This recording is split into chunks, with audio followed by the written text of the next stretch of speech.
Hello students, welcome to CRP academy. CRP একাডেমিতে তোমাদের সকলকে স্বাগত এবং প্রত্যেককে গুড মর্নিং। আমরা upcoming Kolkata police constable main পরীক্ষা 2026কে লক্ষ্য করে প্রত্যেকদিন সকাল 7টা থেকে 50টি করে বাছাই করা প্রশ্ন উত্তর প্র্যাকটিস করছি জিকে ক্লাসের মাধ্যমে। আজকে আমরা 16 নম্বর প্র্যাকটিস সেট করব। প্রত্যেকদিন এই ক্লাসগুলো ফলো করতে থাকো পরীক্ষা আসা পর্যন্ত। সামনে ভোট রয়েছে, ভোটের পরেই এই পরীক্ষাগুলো আসতে থাকবে এক এক করে, এবং তখন যেন তোমরা নিজেদের প্রস্তুত বলে মনে করো। এবং 50টি করে প্রশ্ন উত্তর শুধু নয়, সাথে এক্সট্রা নোটস রাখছি, আনুষঙ্গিক অনেক তথ্য জানা হচ্ছে এবং সেখান থেকেও প্রশ্ন পরীক্ষাতে আসতে পারে। তো সিআরপি একাডেমিতে নতুন হয়ে থাকলে চ্যানেলকে সাবস্ক্রাইব করো, পাশের বেল আইকনটা প্রেস করে রাখো, সাথে টেলিগ্রামে যুক্ত হয়ে যাও। তো দেখো, আজ ক্লাসের প্রথম প্রশ্ন, 1 নম্বর প্রশ্ন কারেন্ট অ্যাফেয়ার্স এর উপর থেকে। দেখো, tides of time, Bharat's history through murals in Parliament, এই শিরোনামে বই প্রকাশ করলেন নিচের কোন ব্যক্তি? Tides of time, Bharat's history through murals in Parliament. তো সঠিক উত্তর হয়ে যাবে, দেখো, option C, CP Radhakrishnan. CP Radhakrishnan কে? আমাদের এখন বর্তমানে উপ রাষ্ট্রপতি এবং রাজ্যসভার সভাপতি।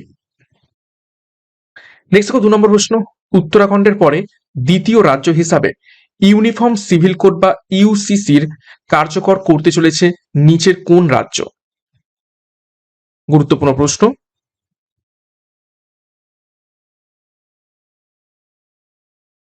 তো সঠিক উত্তর হয়ে যাবে এখান থেকে, প্রথম রাজ্য করেছিল উত্তরাখণ্ড এবং দ্বিতীয় রাজ্য হতে চলেছে অপশন বি, গুজরাট।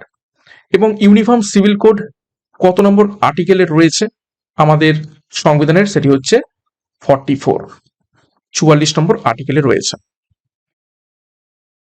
3 নম্বর প্রশ্ন, দ্য গোল্ডেন রোড শিরোনামে বইটির জন্য মার্ক লিন্টন হিস্ট্রি প্রাইজ 2026 জিতলেন নিচের কোন ব্যক্তি?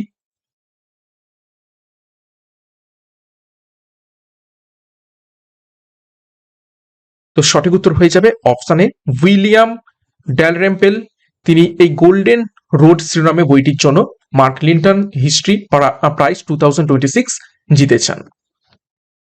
নেক্সট দেখো, 4 নম্বর প্রশ্ন, ফোর্বস ওয়ার্ল্ডস বিলিয়নিয়ার্স লিস্ট 2026 এ বিশ্বব্যাপী শীর্ষস্থানে রয়েছেন নিচের কোন ব্যক্তি? প্রত্যেক বছর ওয়ার্ল্ডস বিলিয়নিয়ার লিস্ট প্রকাশিত হয়ে থাকে ফোর্বসের দ্বারা। তো শীর্ষে রয়েছেন, সঠিক উত্তর হয়ে যাবে অপশন এ, এলন মাস্ক। এবং ভারতের শীর্ষে রয়েছেন মুকেশ আম্বানি।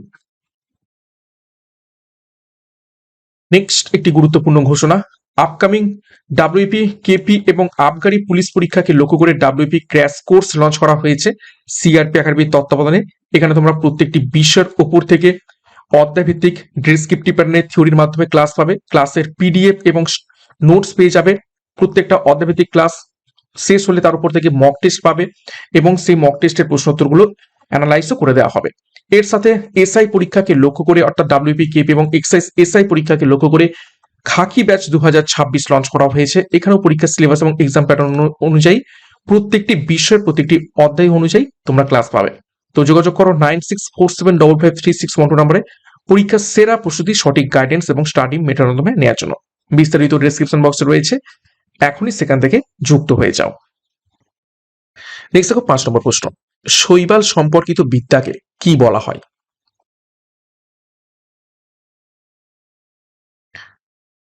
সঠিক উত্তর অপশন বি, ফাইকোলজি বলা হয়ে থাকে। দেখো, জীববিজ্ঞানের কিছু শাখা সম্পর্কে দেখে নেব। মাইকোলজি কি? সেটা হলো ছত্রাক সংক্রান্ত বিদ্যা।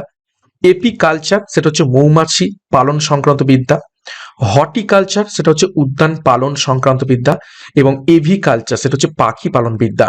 দেখো, কালচার কালচার কালচার কালচার যখন শব্দটা আসবে, ঠিক আছে, কালচার শব্দটা আসা মানে হচ্ছে হয় পালন, নয় কি আসবে, চাষ। ঠিক আছে, তো এখন পালন বলা হয়েছে, এখানে মৌমাছি চাষ সংক্রান্ত বিদ্যা, উদ্যান চাষ সংক্রান্ত বিদ্যাও হতে পারতো। কালচার শব্দটা মানে হচ্ছে কোনো কিছু চাষ করা বা পালন করা। আর দেখো, লজি, লজি মানে চাষ নয়, বরং যে বিষয়টা, সেই বিষয়টা ডাইরেক্ট সংক্রান্ত বিদ্যা, অর্থাৎ সেই বিষয়টা পুরোটা নিয়ে হচ্ছে বিদ্যা। ওকে, নেক্সট দেখো 6 নম্বর প্রশ্ন, বিশ্ব ঐতিহ্য দিবস পালন করা হয় কবে?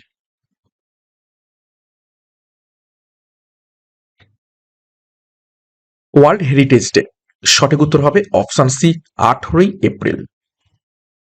দেখো 22শে এপ্রিল পালন করা হয়ে থাকে বিশ্ব ধরিত্রী দিবস, 5ই জুন বিশ্ব পরিবেশ দিবস এবং 7ই এপ্রিল বিশ্ব স্বাস্থ্য দিবস। 7 নম্বর প্রশ্ন, ইসরায়েলের বিরুদ্ধে অপারেশন ট্রু প্রমিস লঞ্চ করলো নিচের কোন দেশ?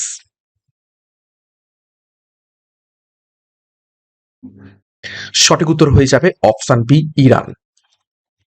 দেখো কিছু সামরিক অপারেশন আমরা দেখে নেব। অপারেশন অজয়, সেটি হলো ইসরায়েল এবং হামাস যুদ্ধ থেকে ভারতীয়দের ফেরাতে এই অপারেশন করা হয়েছে, ঠিক আছে। তারপর দেখো অপারেশন গঙ্গা, সেটা ইউক্রেন এবং রাশিয়া যখন যুদ্ধ চলছিল তখন ইউক্রেন থেকে ভারতীয়দের ফেরাতে ভারত সরকার পরিচালনা করেছিল। অপারেশন পোলোর নাম তোমরা সকলেই শুনেছো, হায়দ্রাবাদকে ভারতে অন্তর্ভুক্ত করতে এই হচ্ছে অপারেশনটা চালানো হয়েছিল, তখন তৎকালীন ভারত স্বাধীন হওয়ার ঠিক পরপরেই। তারপর দেখো অপারেশন মেঘদূত, সিয়াচন হিমবাহ দখলের জন্য ভারত সরকার এই অপারেশন পরিচালনা করেছিল। 8 নম্বর প্রশ্ন, কলকাতা স্কুল বুক সোসাইটি কে প্রতিষ্ঠা করেন?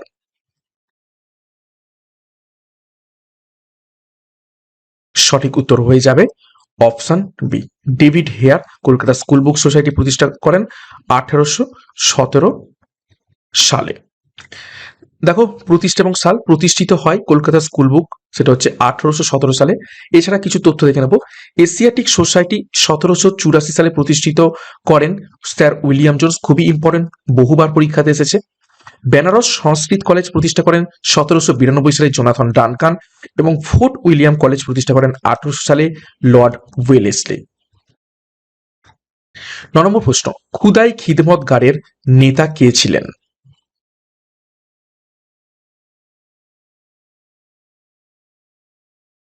সঠিক উত্তর হয়ে যাবে অপশন এ, খান আব্দুল গফর খান। দেখো আন্দোলন এবং নেতৃত্ব সম্পর্কে দেখবো। একে লাল কুর্তা বাহিনী বলা হয়ে থাকে, অর্থাৎ এই খুদাই খিদমতগার যে আন্দোলন বা বাহিনী ছিল এর নেতা খান আব্দুল গফর খান ছিলেন এবং একে লাল কুর্তা বাহিনী বলা হয়ে থাকে। খান আব্দুল গফর খান সীমান্ত গান্ধী নামেও পরিচিত, পরীক্ষায় প্রশ্ন আসে।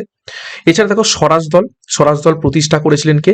মতিলাল নেহরু এবং চিত্তরঞ্জন দাস, এবং চিত্তরঞ্জন দাস ছিলেন কে? প্রথম সভাপতি, পরীক্ষায় প্রশ্ন আসে। এবং স্বরাজ দল প্রতিষ্ঠিত হয় কবে? স্বরাজ দল প্রতিষ্ঠিত হয় 1923 সালে। আচ্ছা, আজাদ হিন্দ ফৌজ গঠন করেন রাসবিহারী বসু। নেক্সট দেখো 10 নম্বর প্রশ্ন, মৌসুমী শব্দটি কোন ধরনের শব্দ থেকে গৃহীত হয়েছে?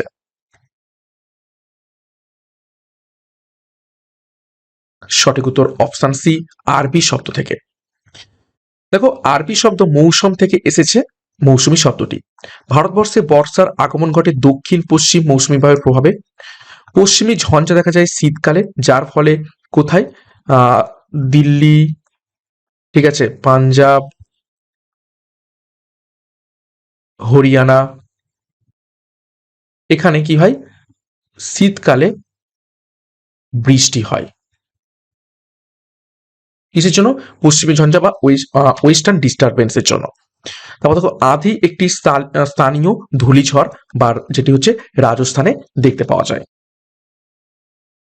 নেক্সট দেখো 11 নম্বর প্রশ্ন, ভারতের কোন রাজ্যে সর্বাধিক রবার পাওয়া যায়?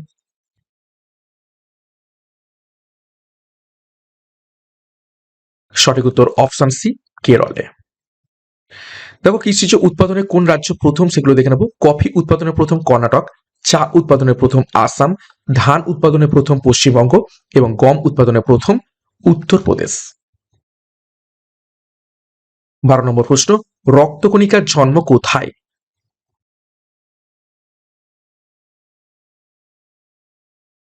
সঠিক উত্তর হবে অপশন বি, অস্থি মজ্জায়। দেখো দেখো রক্ত সংক্রান্ত কিছু তথ্য দেখবো। রক্তকণিকা প্রধানত লোহিত রক্তকণিকা, শ্বেত রক্তকণিকা এবং অনুচক্রিকা হয়ে থাকে। লোহিত রক্তকণিকার আয়ু 120 দিন, পরীক্ষায় বেশ কয়েকবার পরীক্ষাতে এসেছে। রক্তের কবরখানা বা বলতে পারো রক্তর যেখানে কি ধ্বংস হয়, এই কণাগুলোর তো একটা আয়ু রয়েছে, তো এইগুলো ধ্বংস হয় কোথায়? প্লীহাতে গিয়ে, তো সেই জন্য কবরখানা হয় প্লীহাকে। এবং রক্ত তঞ্চনে সাহায্য করে ভিটামিন কে। 13 নম্বর প্রশ্ন, পাকিস্তান প্রস্তাবের জনক কে?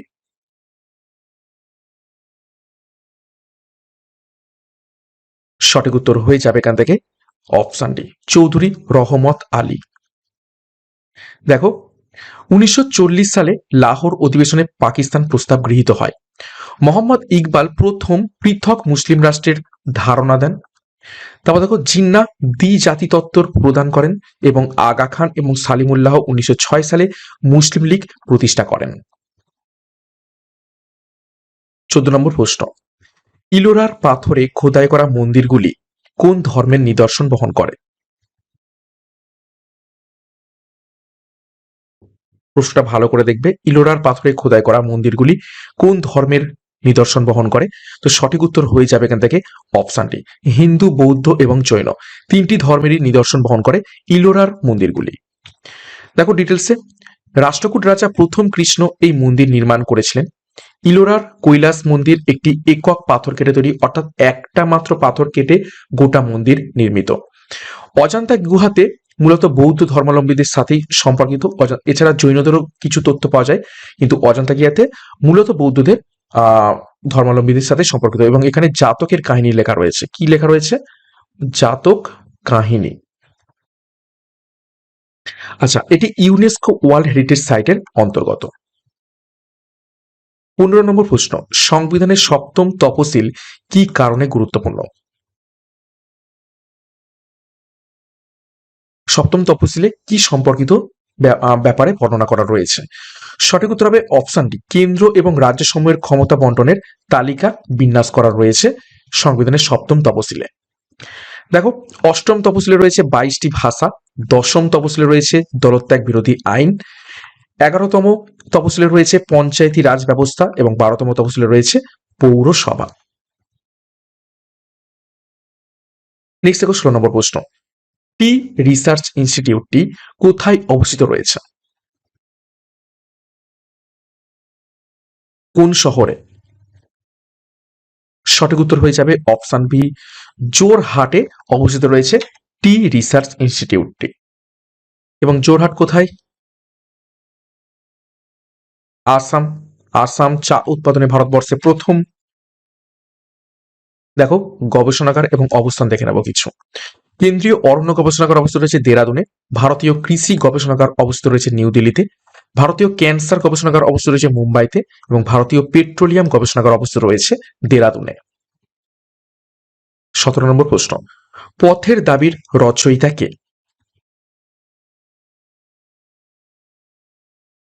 সঠিক উত্তর হবে, মিলিয়ে নাও অপশন বি, শরৎচন্দ্র চট্টোপাধ্যায়।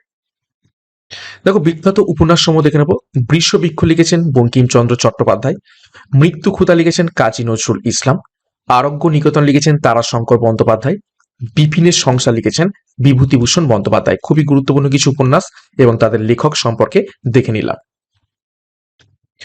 18 নম্বর প্রশ্ন দেখো, বিজ্ঞানের উপর থেকে, বাহ্যিক চৌম্বক ক্ষেত্রের প্রভাব থেকে কোন যন্ত্রকে মুক্তি রাখতে ব্যবহৃত হয় নিচের কোন আচ্ছাদনটি?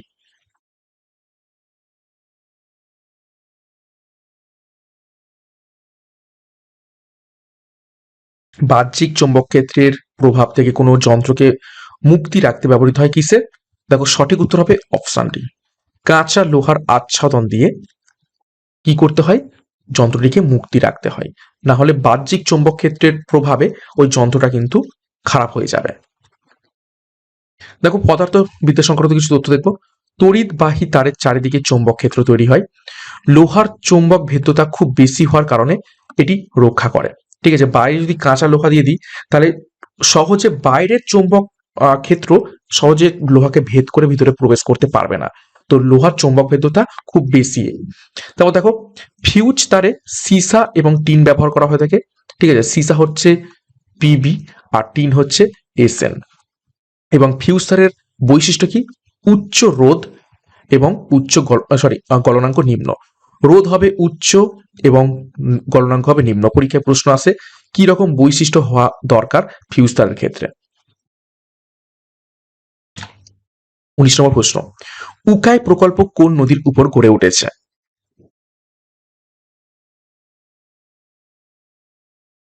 সঠিক উত্তর অপশন সি, তাপ্তি নদীর উপর। দেখো কিছু নদী এবং পরিকল্পনা দেখে নেব।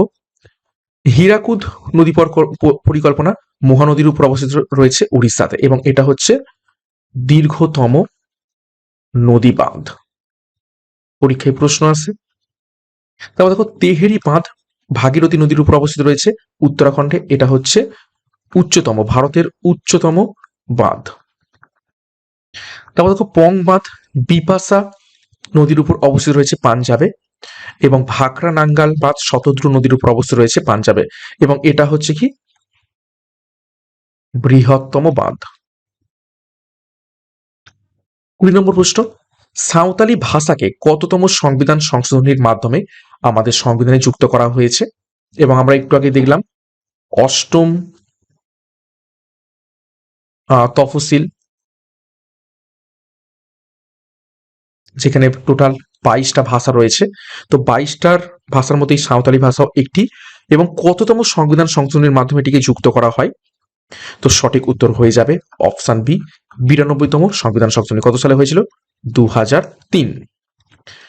দেখো ডিটেলস দেখবো। অষ্টম তফসিলের অন্তর্গত 22টি ভাষা রয়েছে। 2003 সালে 92তম সংশোধনের মাধ্যমে সাঁওতালি, বোডো, ডোগরি এবং মৈথালি এই চারটি ভাষাকে যুক্ত করা হয়। তারপর দেখো 1967 সালে 21তম সংবিধান সংশোধনের মাধ্যমে সিন্ধিকে যুক্ত করা হয়, এবং 1992 সালে 71তম সংবিধান সংশোধনের মাধ্যমে কোঙ্কনি, মণিপুরি এবং নেপালি ভাষাকে যুক্ত করা হয়। আগে টোটাল 14টি ভাষা ছিল, ঠিক আছে। তারপরে দেখো এখানে 4টে ভাষা এবং এখানে 4টে ভাষা, সরি ভুল বললাম, কোঙ্কনি, মণিপুরি, নেপালি এখানে 3টে, এখানে সাঁওতালি, বোডো, ডোগরি, মৈথিলি 4টে 7টা, এবং সিন্ধিকে নিয়ে 8টা। তাহলে 14 আর 8-এ টোটাল হয়ে গেল বর্তমানে 22টি ভাষা। কিন্তু একদম শুরুতে অষ্টম তফসিলে কতগুলো ভাষা ছিল? 14টি ভাষা ছিল। পরবর্তীকালে এই 3টে সংবিধান সংশোধনের মাধ্যমে ধীরে ধীরে আরো 8টা ভাষাকে যুক্ত করে এখন বর্তমানে 22টি ভাষা হয়েছে। 21 নম্বর প্রশ্ন, সবুজ বিপ্লব ভারতের কোন রাজ্যে সর্বাপেক্ষা বেশি দৃষ্টিগোচর হয়? সঠিক উত্তর অপশন সি, পাঞ্জাবে। দেখো সবুজ বিপ্লব সম্পর্কে তথ্য দেখবো। 1960-এর দশকে এটি শুরু হয়। কোন পঞ্চবার্ষিকী পরিকল্পনা চলছিল তখন? তখন চলছিল তৃতীয় পঞ্চবার্ষিকী। এম এস স্বামীনাথনকে ভারতের সবুজ বিপ্লবের জনক বলা হয়ে থাকে, এবং পৃথিবীর ক্ষেত্রে কাকে বলা হয়ে থাকে? পরীক্ষায় প্রশ্ন আসে নরম্যান বোরলগকে।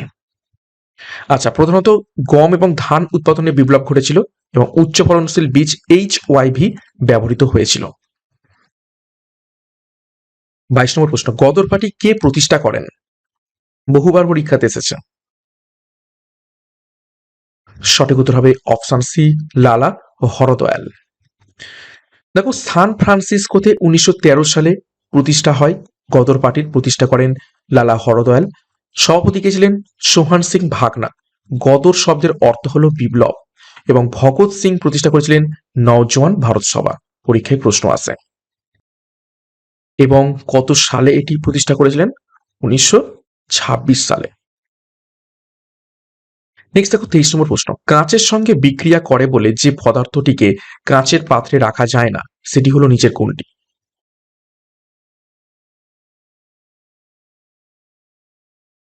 সঠিক উত্তর হয়ে যাবে এখান থেকে অপশন সি, HF। HF এর নাম কি? হাইড্রোফ্লুরিক অ্যাসিড। ঠিক আছে, হাইড্রোফ্লুরিক অ্যাসিড।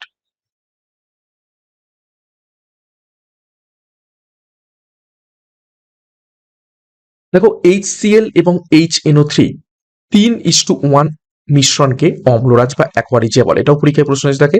তাহলে HCl হবে 3 আর HNO3 1।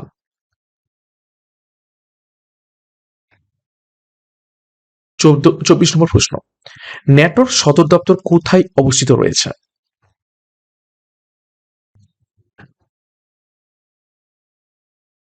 সঠিক উত্তর হবে অপশন ডি, ব্রাসেলসে।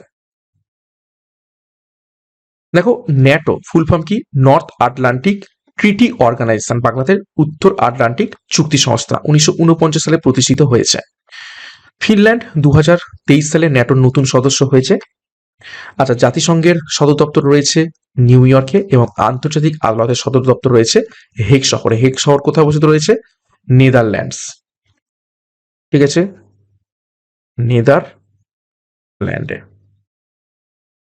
25, ভারতীয় সংসদের সদস্য হতে গেলে ন্যূনতম বয়স কত হওয়া প্রয়োজন? দেখো, সংসদে কি রয়েছে? সংসদে রয়েছে লোকসভা এবং রাজ্যসভা, সাথে রাষ্ট্রপতি, তাই তো? কিন্তু এখানে বলা হচ্ছে সংসদ, তার মানে আমরা সব থেকে ছোটটা নেব। লোকসভার সদস্য হতে গেলে 25 বছর, রাজ্যসভা 30 বছর এবং রাষ্ট্রপতি হতে গেলে 35 বছর। তো ন্যূনতম 25, সঠিক উত্তর হবে অপশন সি, 25 বছর হতে হবে।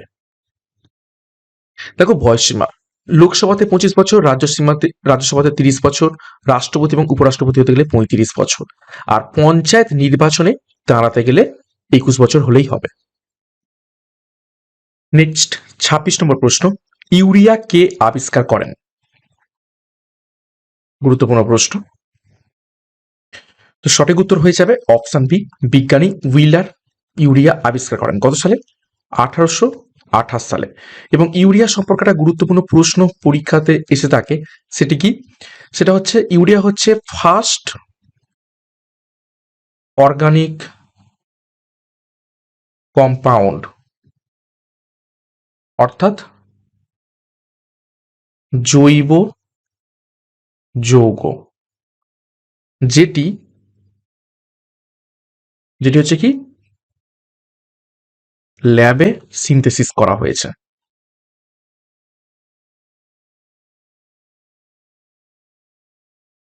ঠিক আছে, এর আগে পর্যন্ত ইনঅর্গানিক বিভিন্ন কম্পাউন্ড সিনথেসিস করা গেছে, কিন্তু অর্গানিক কম্পাউন্ড এই প্রথম, যেটা হচ্ছে ইউরিয়া, সেটাকে ল্যাবে সিনথেসিস করেছেন কে? এই হুইলার।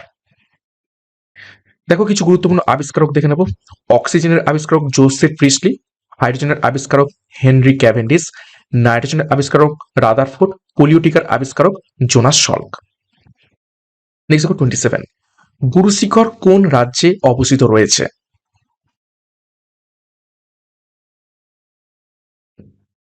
সঠিক উত্তর হবে অপশন সি, রাজস্থানে। দেখো, কিছু গুরুত্বপূর্ণ পর্বত এবং তাদের উচ্চতম শৃঙ্গ দেখে নাও। আরাবল্লী পর্বতের সর্বোচ্চ শৃঙ্গ গুরু শিখর, 1722 মিটার। এবং তোমরা বর্তমানে দেখছো যে আরাবল্লী পর্বত নিয়ে প্রচুর ঝামেলা চলছে, কেননা নতুন সরকার একটা নতুন নিয়ম পাস করেছে যে যে 100 মিটারের নিচের কোনো আর মানে পাহাড়কে আরাবল্লী পর্বতের অন্তর্গত ধরা হবে না।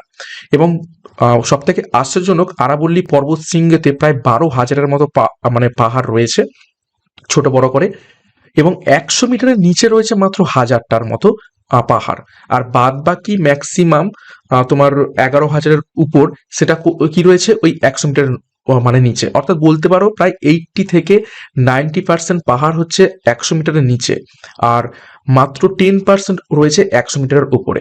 তো এখন প্রশ্ন বিভিন্ন পরিবেশবিদদের মধ্যে জন্মাচ্ছে যে এই বাকি যে পাহাড়, সেটাকে মাইনিং এর কাজে কাজ লাগানো হতে পারে। এরকম আগেও আমরা দেখেছি হাঁসদেও জঙ্গল কেটে সেখানে মাইনিং হচ্ছে। তো এটা একটা খুবই গুরুত্বপূর্ণ ভাইটাল পয়েন্ট হয়ে দাঁড়িয়েছে বর্তমানে।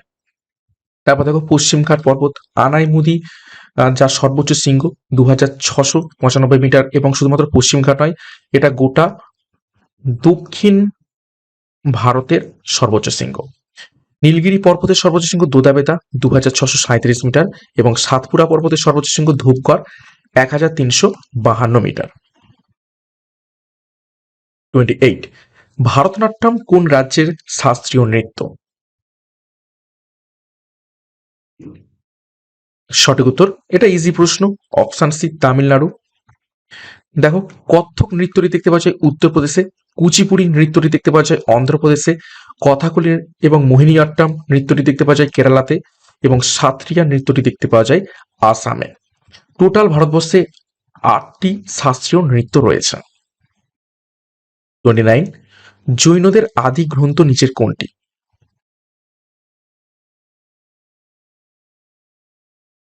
সঠিক উত্তর হবে অপশন সি, কল্পসূত্র। দেখো কল্পসূত্র লিখেছিলেন ভদ্রবাহু, এটি প্রধানত ভুল রয়েছে, এটা প্রধানত কি ভাষায় রচিত? প্রাকৃত, প্রাকৃত ভাষায় রচিত। তারপর দেখো পূর্বা, পূর্বা জৈনদের আদি ধর্মীয় সাহিত্য, যা বর্তমানে এখন বিলুপ্ত। দ্বাদশ অঙ্গ, জৈনদের ধর্মের প্রধান 11টি অঙ্গ এবং একটি দৃষ্টিবাদ, টোটাল 12টি, তো সেটাকে বলা থেকে কি দ্বাদশ অঙ্গ। 30 নম্বর প্রশ্ন, মানুষের শরীরে কোথায় ইউরিয়া উৎপন্ন হয়ে থাকে?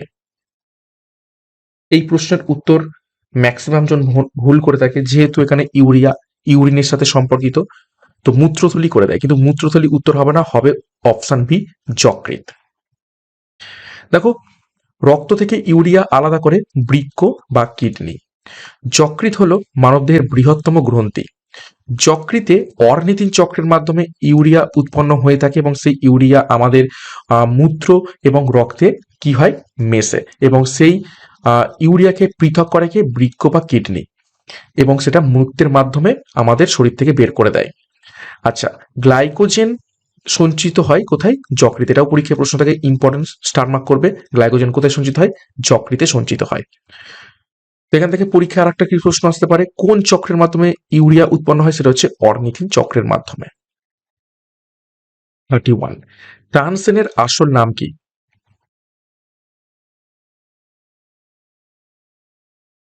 সঠিক উত্তর দেখে নাও, অপশন সি রামতনু পান্ডে। দেখো ঐতিহাসিক কিছু ব্যক্তিবর্গের আসল নাম দেখে নেবো। তিতুমিরের আসল নাম মীর নিসার আলী, নানা সাহেবের আসল নাম ধন্দুপান্ত, বীরবলের আসল নাম মহেশ দাস এবং চাণক্যের আসল নাম বিষ্ণুগুপ্ত। নেক্সট দেখো 32, কোন পরিবহন ব্যবস্থাকে অর্থনীতির ধমনী স্বরূপ বলা হয়ে থাকে?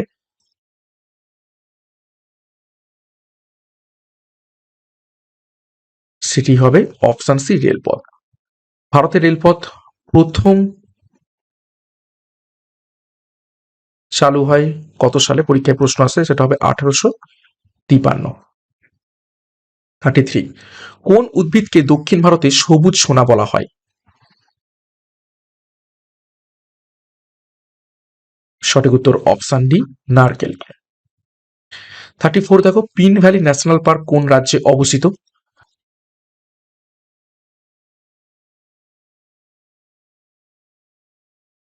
সঠিক উত্তর হবে অপশন সি হিমাচল প্রদেশে। দেখো কিছু অতিরিক্ত তথ্য দেখবো। হিমাচল প্রদেশের অন্যান্য পার্ক দেখো, Great Himalayan National Park, Kheerganga National Park. আচ্ছা, এরপর দেখো জিম করবেট, এটি হলো ভারতের প্রথম ন্যাশনাল পার্ক, কত সালে প্রতিষ্ঠিত হয়? 1935 সালে, উত্তরাখণ্ডে। কাজিরাঙ্গা ন্যাশনাল পার্ক, এটি এক শৃঙ্গ গন্ডারের জন্য বিখ্যাত, আসামে অবস্থিত রয়েছে, এবং নামদফা ন্যাশনাল পার্ক অরুণাচল প্রদেশে অবস্থিত রয়েছে। 35 নম্বর প্রশ্ন, পশ্চিমবঙ্গে মাঝে মধ্যে লু প্রবাহিত হয় নিচের কোন অঞ্চলে?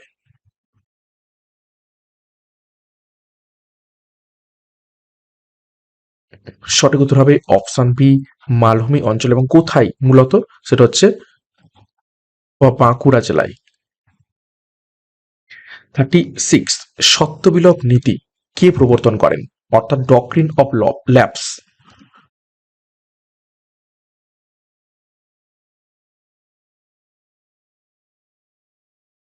সঠিক উত্তর হয়ে যাবে অপশন এ লর্ড ডালহৌসি। কত সালে এটি প্রতিষ্ঠিত হয়? 1848 সালে। দেখো প্রথম সাতারা রাজ্য এই নীতিতে দখল করা হয় ওই 1848 সালে। তারপর দেখো অধীনতামূলক মিত্রতা নীতি কে প্রবর্তন করেন? লর্ড ওয়েলেসলি 1798 সালে, এবং চিরস্থায়ী বন্দোবস্ত প্রবর্তন করেন লর্ড কর্নওয়ালিস 1793 সালে। 37, পশ্চিমবঙ্গে কোন ধরনের কয়লা সব থেকে বেশি পাওয়া যায়?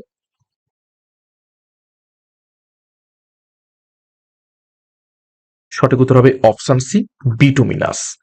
সব থেকে ভালো কয়লা হচ্ছে অ্যান্থ্রাসাইট, এবং এখানে 80% উপর কি থাকে? কার্বন থাকে। যে কয়লাতে যত পরিমাণ কার্বন বা যত পার্সেন্টেজ কার্বন বেশি থাকবে সেই কয়লা সব থেকে ভালো। বিটুমিনাসে থাকে কত? 60 থেকে 80, অর্থাৎ অ্যান্থ্রাসাইটের পরে যেটা ভালো সেটা হচ্ছে বিটুমিনাস। তারপরে হচ্ছে লিগনাইট, এখানে থাকে কত? 40 থেকে 60% কার্বন। আর পিট কয়লা সব থেকে খারাপ, সেটা হচ্ছে 40%-এর নিচে কি থাকে? কার্বন থাকে। দেখো, ভারতে বেশিরভাগ কয়লা গন্ডোয়ানা যুগের। অ্যান্থ্রাসাইট হলো সেরা মানের কয়লা। লিগনাইটকে বাদামি কয়লা বলা হয়ে থাকে। বাদামি কালারের হয়ে থাকে, তাতে কার্বনের পরিমাণ খুবই কম থাকে বলে বাদামি কালার হয়ে থাকে। এবং রানীগঞ্জ পশ্চিমবঙ্গের প্রধান কয়লা খনি। আর ভারতে ম্যাক্সিমাম কোন কয়লা পাওয়া যায়? বিটুমিনাস পাওয়া যায়। 38, টিউলিপ গার্ডেন কোথায় অবস্থিত রয়েছে? কোন রাজ্যে? সঠিক উত্তর অপশন ডি, জম্মু কাশ্মীরে। দেখো, এটি এশিয়ার বৃহত্তম টিউলিপ বাগান। ডাল লেকের তীরে জবরওয়ান রেঞ্জের পাদদেশে অবস্থিত রয়েছে। এটি Indira Gandhi Memorial tulip garden নামেও পরিচিত রয়েছে। 39, গের সপ্পা জলপ্রপাত কোন নদীতে অবস্থিত?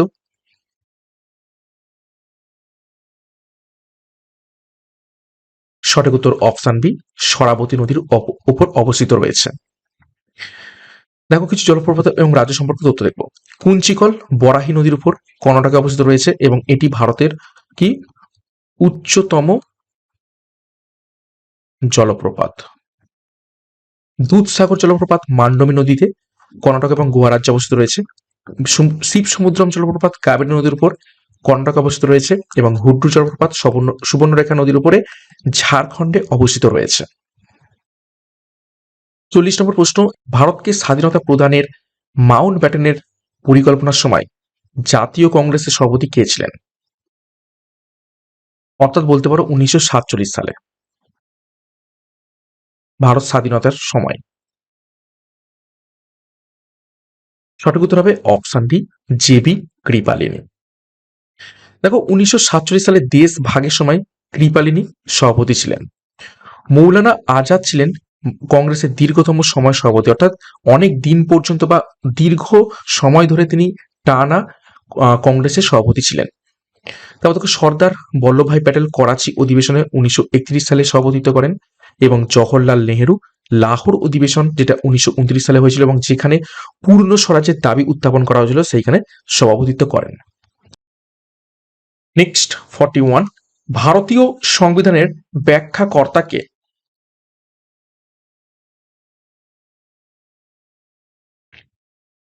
তো সঠিক উত্তর হয়ে যাবে অপশন বি, সুপ্রিম কোর্টকে ভারতীয় সংবিধানের ব্যাখ্যাকর্তা বলা হয়ে থাকে। শুধুমাত্র ব্যাখ্যাকর্তা নয়, সংবিধানের অভিভাবকও বলা হয়ে থাকে। সংবিধানের অভিভাবক। 42, রাজ্যপালের হাতে অর্পিত বিশেষ ক্ষমতাটির নাম কি?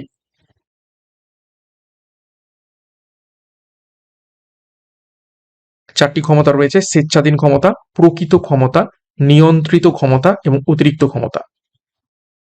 তো সঠিক উত্তর হয়ে যাবে অপশন এ, স্বেচ্ছাধীন ক্ষমতা। 43, বিশ্ব জন সরি বিশ্ব বন্যজীবন দিবস কোন দিন পালন করা হয়?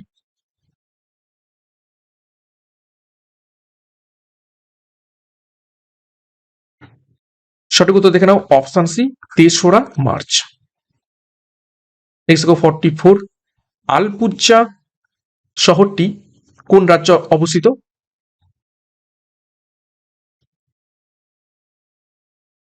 আলাপ্পুজা শহরটি নিচে কোন রাজ্যে অবস্থিত রয়েছে? সঠিক উত্তর হবে অপশন ডি, কেরালাতে। 45, দেখো, ফরাসি ভাষায় রামায়ণ অনুবাদ করেন নিচের কোন ব্যক্তি? ফরাসি বা বলতে পারো পার্সি। পার্সি ছিল মুঘল দরবারের সরকারি ভাষা।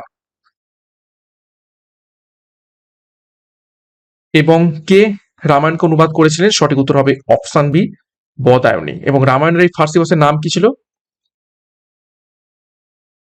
রজম রজমনামা। ওকে। নেক্সট দেখো 46, বর্তমানে ভারতের দীর্ঘতম রেলওয়ে প্ল্যাটফর্ম নিচের কোনটি?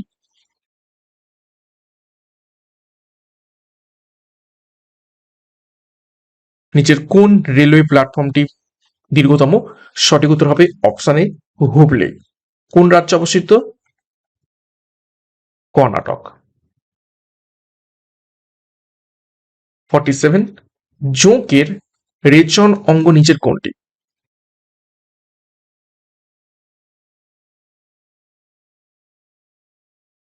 সঠিক উত্তর হবে option C nephridia. 48 Amartya Sen কোন বছর নোবেল পুরস্কার পান?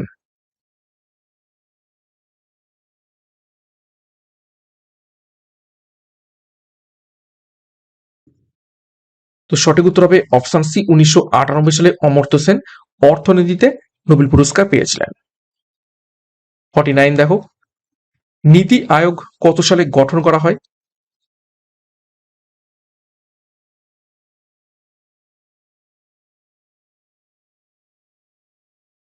সঠিক উত্তর হবে অপশন বি 2015 সালে। 50 নম্বর প্রশ্ন এবং আজ ক্লাসের শেষ প্রশ্ন, বায়ু শক্তি সবচেয়ে বেশি ব্যবহৃত হয় নিচের কোন দেশে?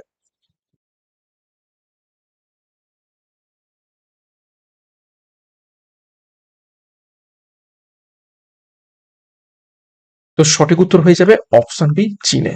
চীনে সব থেকে বেশি ব্যবহৃত হয়, যুক্তরাষ্ট্রে হচ্ছে সেকেন্ড এবং জার্মানিতে হচ্ছে থার্ড। ওকে, তো এই ছিল গুরুত্বপূর্ণ 50টি প্রশ্ন উত্তর। 50-এর মধ্যে কার কত স্কোর হয়েছে কমেন্ট বক্সে কমেন্ট করবে এবং প্রত্যেকদিন সকাল 7টা থেকে এই ক্লাসগুলো ফলো করে থাকো। এখানে খুব ভালোভাবে প্রশ্ন উত্তরগুলো আমি নিয়ে আসছি একদম পরীক্ষার মতো করে, যে ধরনের প্রশ্ন পরীক্ষাতে এসে থাকে খুব ভালোভাবে এখান থেকে প্র্যাকটিস হবে, রিভাইজ হবে এবং পরীক্ষাতে কমনও পাবে।